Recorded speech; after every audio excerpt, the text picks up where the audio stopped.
கிறிஸ்துவுக்குள் அன்பானவர்களே, ஆண்டவரும் இரட்சகருமாகிய இயேசு கிறிஸ்துவின் நேற்று இந்த நாமத்தில் அன்பின் வாழ்த்துக்கள்.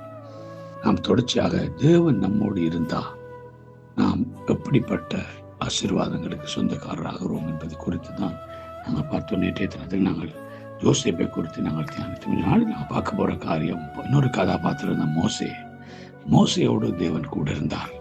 நான் பார்க்கிறோம், யாத்திராகமம் 3ஆம் அதிகாரம் 10ஆம் வசனம் தொடக்கம் 3 பகுதியை நாம் வாசிக்கும் பொழுது, நீ இஸ்ரவேல் புத்திரராகிய ஜனத்தை எகிப்திலிருந்து அழைத்து வரும்படி உன்னை பார்வோனிடத்தில் அனுப்புவேன் வா என்றார். அப்பொழுது மோசே தேவனை நோக்கி, பார்வோனிடத்திற்கு போகவும் இஸ்ரவேல் புத்திர எகிப்திலிருந்து அழைத்து வரவும் நான் மாத்திரம் என்றான். அதற்கு அவர், நான் உன்னோடு இருப்பேன். நீ என் ஜனத்தை எகிப்திலிருந்து அழைத்து வந்த பின் நீங்கள் இந்த மலையிலே தேவனுக்கு ஆராதனை செய்வீர்கள். நான் உன்னை அனுப்பேன் என்பதற்கு இதுவே அடையாளம் என்றார். அல்லேலூயா. பிரியமான தேவனுடைய பிள்ளைகளே, சாதாரணமான ஒரு மேய்ப்பன், சாதாரணமான ஒரு மோசேயை கர்த்தர் அசாதாரணமாய் மாற்றுகிறார். அல்லேலூயா. ஒரு அசாதாரணமான காரியங்களை நடப்பிக்கிறவனாய் எகிப்தை விட்டு எந்த மோசே ஓடி வந்தானோ, எகிப்தில் இருக்க முடியாது என்று சொல்லி எகிப்தை விட்டு பயந்து ஓடி வந்தானோ, அதே இடத்துல கர்த்தர் ஒரு அசாதாரணமான ஒரு மனுஷனாய் அனுப்புகிறார். அல்லேலூயா. காரணம் என்ன?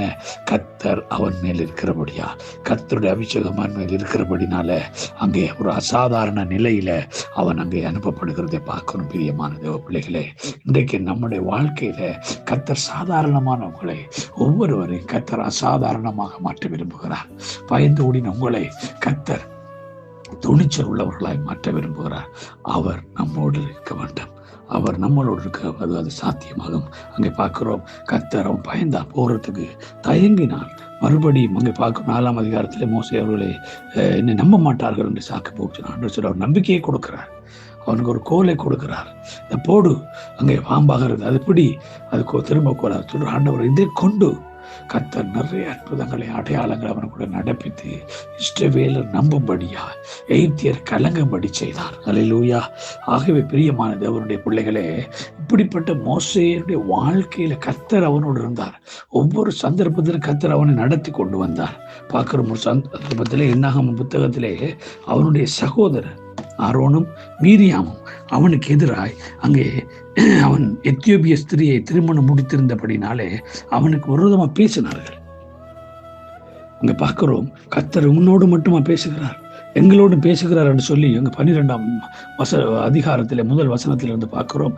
அவனுக்கு எதிராய் பேசின பொழுது மோசே சாந்த குணமுள்ளவனாய் இருந்தான். ஆனா பிரியமானவர்களே, நாம சார்ந்த குணமுள்ள இருந்தாலும் நமக்குள்ள இருக்கிறவர் பெரியவர். ஆமேன். இவர்கள் பேசுகிறதையெல்லாம் பார்த்து கொண்டிருக்கிற ஆண்டவர், கேட்டு கொண்டிருக்கிறான் சொல்ற 7ஆம் வசனத்துல, என் தாசனாகிய மோசையோ அப்படிப்பட்டவன் அல்ல, அவன் என் வீட்டில் எங்கும் உண்மை உள்ளவன். அல்லேலூயா.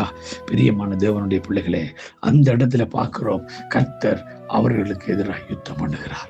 மோசேக்கு பேசினவர்களுக்கு எதிராக யுத்தம் பண்ணுகிறார். அல்லேலூயா.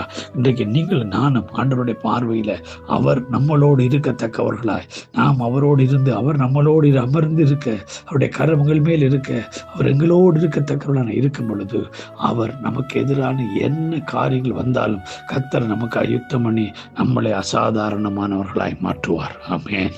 நாம் அசாதாரணமானவர்களாக மாற்றப்பட வேண்டுமானால் கர்த்தர் நம்மளோடு இருக்க வேண்டும். பிரியமானவர்களே, இந்த நாளிலும் நாங்கள் எங்களை ஆண்டவரிடத்தில் ஒப்புக் கொடுப்போமா? சாதாரண மோசே அசாதாரணமாக்கின கர்த்தர் உங்களையும் அசாதாரணமாய் மாற்றுவாராக. God bless you all.